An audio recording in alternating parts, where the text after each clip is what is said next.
Hello students, मैं doctor Pallav Mittal कल आपसे लोकतांत्रिक समाजवाद के बारे में बात कर रहा था और आज हम उसी विषय पर आगे बढ़ते हुए अपनी चर्चा में लोकतांत्रिक समाजवाद के मूल सिद्धांतों के बारे में बात करेंगे। सबसे पहले अगर हम बात करें तो लोकतांत्रिक समाजवाद समग्रवादी राज्य का विरोध करता है, अतः ये किसी भी रूप में निरंकुशतावादी और सर्वसत्तावादी तथा एकदलीय राज व्यवस्था का विरोध करता है और इसीलिए ये फांसीवादी या फिर नाजीवादी विचारधारा का विरोधी है। यद्यपि राज्य की समस्याओं के प्रति इसका रुख राष्ट्रीय है, परंतु यह रूस के साम्राज्यवाद का विरोध करता है। लोकतांत्रिक समाजवाद लोकतांत्रिक सिद्धांतों में पूरा विश्वास रखता है और इसीलिए यह निर्वाचन की प्रक्रिया, बहुमत के सिद्धांत, संसदीय शासन में विश्वास करता है। लोकतांत्रिक समाजवाद की ये मांग है कि नियमित रूप से समय पर इलेक्शन होने चाहिए और उनकी निरंतरता बनी रहनी चाहिए। जो देश की संसद है उसमें बहुमत के आधार पर काम होना चाहिए, परंतु साथ ही विरोधी दलों को भी उनका अधिकार मिलना चाहिए जिससे कि वो अपनी बात को जनता के सामने रख सकें। साथ ही ये विचारधारा संवैधानिक और शांतिपूर्ण परिवर्तन का पक्ष लेती है। एफएम डर्बिन का तो ये मानना है कि प्रजातांत्रिक प्रणाली लोकतांत्रिक समाजवाद का एक अंतर्निहित अंग है। साथ ही लोकतांत्रिक समाजवाद व्यक्ति की स्वतंत्रता का भरपूर समर्थन करता है और उनका मानना है कि बिना स्वतंत्रता के कोई समाजवाद स्थापित नहीं हो सकता। ये समानता का पोषण करते हैं, पर इसका ये अर्थ नहीं कि ये पूर्ण व निरपेक्ष समानता का समर्थन करते हैं, क्योंकि यह भी प्रैक्टिकली संभव नहीं है। इससे किसी भी राज्य में कुशलता प्रभावित होती है और उत्पादन की प्रक्रिया के लिए कुशल व्यक्तियों का होना बहुत आवश्यक है। लोकतांत्रिक समाजवाद इसीलिए केवल संपत्ति की गंभीर विषमता को समाप्त करता है, जिससे कि शोषण की स्थिति किसी भी समाज में या राज्य में उत्पन्न नहीं हो।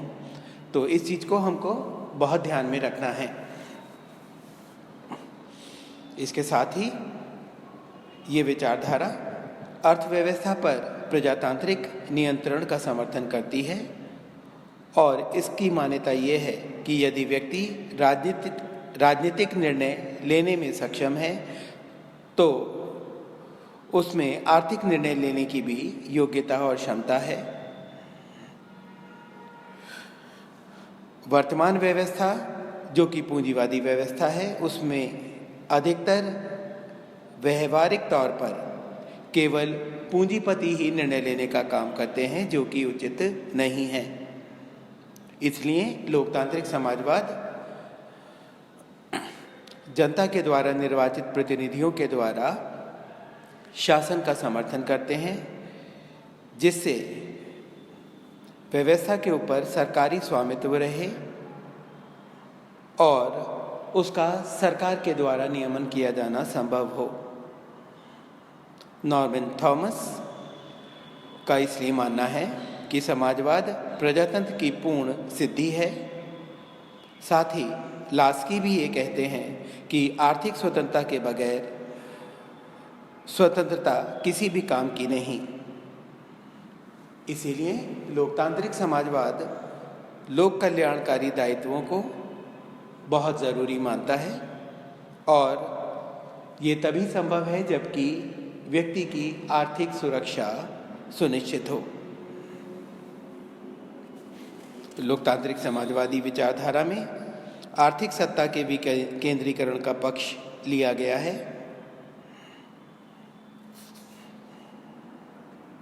पर यह स्वयं साध्य नहीं है।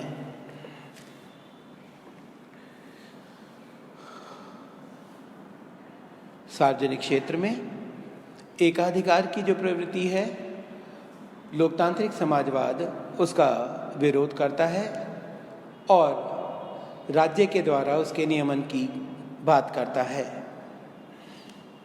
इसीलिए लोकतांत्रिक समाजवाद में राष्ट्रीयकरण के स्थान पर समाजीकरण पर जोर दिया गया है।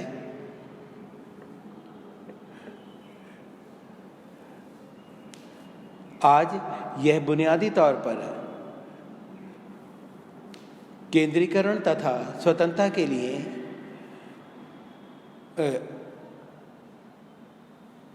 आवश्यक विकेंद्रीकरण में संतुलन स्थापित करने पर बल देता है।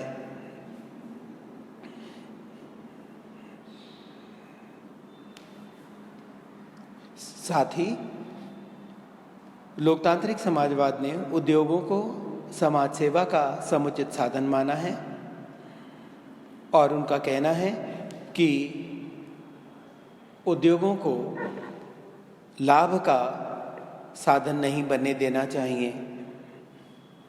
विभिन्न स्तर पर प्रतियोगिता तो होती है, परंतु उसके साथ ही सहयोग भी सुनिश्चित किया जाना चाहिए,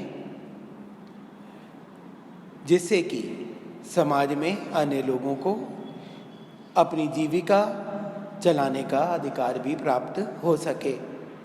लोकतांत्रिक समाजवाद का मत है कि जब तक उत्पादन और वितरण में प्रजातांत्रिक साधनों को नहीं अपनाया जाएगा, तब तक प्रजातंत्र पूर्ण रूप से और सही तरीके से काम नहीं कर सकता। टोनी का ये मानना है कि उद्योगों के संचालन में श्रमिकों से इस बात पर परामर्श लिया जाना चाहिए कि क्या घाटे के उद्योगों को बंद कर दिया जाए और मशीनों का प्रयोग किया जाए। अर्थात लोकतांत्रिक समाजवादी विचारधारा इस बात का समर्थन करती है कि व्यवस्था में और निर्णय लेने की प्रक्रिया में श्रमिकों की सहभागिता भी सुनिश्चित की जानी चाहिए। लोकतांत्रिक समाजवाद संपत्ति का नियंत्रण और नियमन भी आवश्यक मानता है, परंतु इसका अर्थ यह कभी भी नहीं लेना चाहिए कि वो पूरी तरह से निजी संपत्ति का विरोध करते हैं। उनका उद्देश्य है कि निजी संपत्ति नहीं बल्कि बड़ी आमदनी को रोकना है। यह क्रियाहीन संपत्ति की संप्रभुता को समाप्त करना चाहते हैं, क्योंकि यह क्रियाहीन संपत्ति मनुष्य के जीवन में शोषण, अन्याय और अत्याचार को जन्म देती है। ये विचारधारा एक लोक कल्याणकारी राज्य की स्थापना करती है और यह सर्व कल्याण की भावना से प्रेरित है। व्यक्तिवादी विचारधारा जहां स्वेच्छाचारिता के सिद्धांत पर आधारित है, वहीं लोकतांत्रिक समाजवाद समाज की सामूहिक शक्ति के द्वारा व्यक्ति के स्वास्थ्य, चिकित्सा, शिक्षा, मनोरंजन, सुरक्षा जैसी सुविधाओं को मुहैया कराने का समर्थन करती है। इसमें श्रमिक संगठनों तथा सरकारी संस्थाओं दोनों का सहयोग हो सकता है और दोनों ही इसमें सहायता प्रदान कर सकते हैं। ये चीज़ें काफ़ी हद तक आज के लोकतांत्रिक राज्य में काफ़ी हद तक प्रभावी हो चुकी हैं। लोकतांत्रिक समाजवाद सहमति से परिवर्तन लाने का पक्षधर है। परिवर्तन के लिए संवैधानिक और शांतिपूर्ण साधनों का प्रयोग होना चाहिए। समस्याओं के समाधान के लिए सामाजिक चेतना लाकर परिवर्तन किया जाना चाहिए और परिवर्तन का आधार जनमत ही होना चाहिए। राजनीतिक दलों का निर्माण करके बहुमत के द्वारा समाजवादी नीतियों का क्रियान्वयन भी किया जाना चाहिए। ये सारी बातें लोकतांत्रिक समाजवादी विचारधारा को स्थापित करने में मदद करती हैं। लोकतांत्रिक समाजवाद में इसीलिए प्रतिस्पर्धा के स्थान पर सहयोग पर ज़्यादा जोर दिया गया है।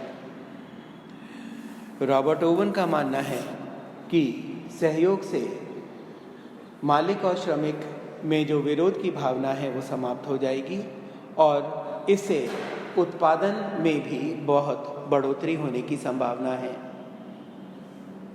अंत में लोकतांत्रिक समाजवाद का मानना है कि मजदूरी या पारिश्रमिक का आधार काम होना चाहिए। केवल संपत्ति के आधार पर लाभ या अनुचित उपलब्धि का यह पक्ष नहीं लेता है। लोकतांत्रिक समाजवाद में क्रियाहीन संपत्ति को वैध नहीं माना गया है, पर यह उसको जब्त भी नहीं करना चाहती। इसका उद्देश्य केवल क्रियाहीन संपत्ति का नियमन है। संपूर्ण लोकतांत्रिक विचारधारा व्यक्ति के महत्व और कल्याण पर आधारित है और इसकी नीति तथा योजना का केंद्र व्यक्ति है। यह विचारधारा राजनीतिक और सामाजिक सुरक्षा के साथ सांस्कृतिक स्वतंत्रता का भी समर्थन करती है और इसे व्यक्ति को प्रदान करना चाहती है।